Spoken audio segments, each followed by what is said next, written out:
வணக்கம் நண்பர்களே, நாஞ்சில் ஃப்ளேவர்ஸ் வாயிலாக மீண்டும் உங்களை சந்திப்பதில் மகிழ்ச்சி அடைகிறேன்.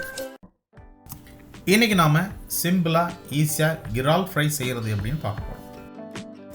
இந்த இறால் ஃப்ரை செய்கிறதுக்கு அதிக மசாலா தேவையில்லை, ரொம்ப சிம்பிளாகவே பண்ணலாம்.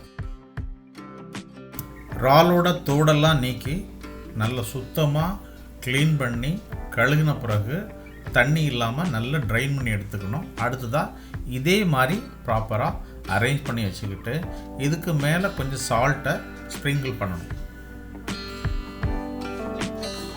இது கூடயே அரை டீஸ்பூன் மஞ்சள் தூளையும் ஸ்ப்ரிங்கிள் பண்ணிவிட்டு நல்லா மிக்ஸ் பண்ணிடணும். இந்த இறால் ஃப்ரை செய்யறதுக்கு இதுதான் மசாலா. சால்ட் அண்ட் டர்மரிக் பவுடர்லேயே இறால் ஃப்ரை பண்ண பிறகு சாப்பிட்றதுக்கு ரொம்பவே அருமையாக இருக்கும். நாம் இப்போ அடுத்தது ஃப்ரை பண்ண ஆரம்பிக்கலாம்.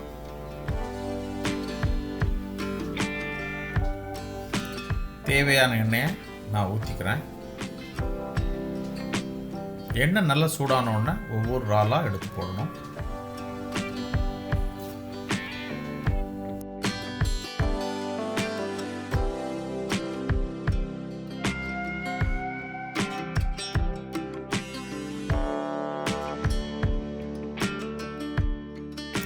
எல்லா இறாலையும் எண்ணெயில் போட்ட பிறகு கரண்டி கொண்டு நல்லா பிரித்து விடணும். ஒன்றோட ஒன்று ஒட்டாமல் நல்லா பிரித்து விடணும்.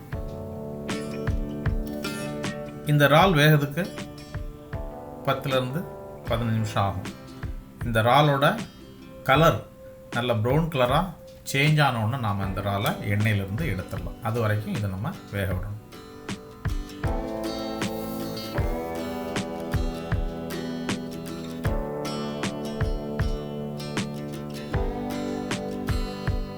இப்போ நல்லாவே கலர் சேஞ்ச் ஆகிடுச்சு. இனிமேல் இந்த இறாலை எண்ணெயிலேருந்து எடுத்துடலாம்.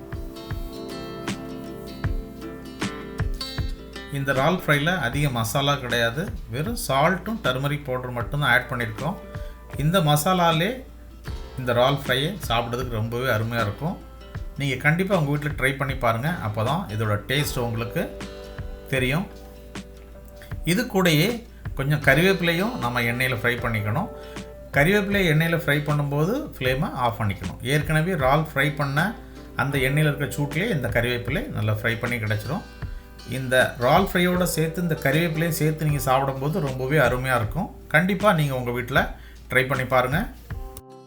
சாதாரணமாக இறால் ஃப்ரை செய்கிறதுக்கு நிறைய மசாலாக்களை நம்ம பயன்படுத்துவோம். அந்த மசாலா எதுவுமே இல்லாமல் சிம்பிளாக டேஸ்டியாக ஒரு இறால் ஃப்ரை இன்றைக்கி செய்கிறது எப்படின்னு நீங்கள் தெரிஞ்சுக்கிட்டீங்க.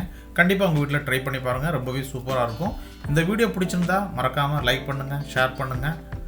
இந்த சேனலுக்கு நீங்கள் புதிய நண்பர்களாக இருந்தால் மறக்காமல் சப்ஸ்கிரைப் பண்ணுங்கள். மீண்டும் ஒரு பயனுள்ள சமையல் குறிப்போடு உங்களை சந்திக்கிறேன். நன்றி, வணக்கம்.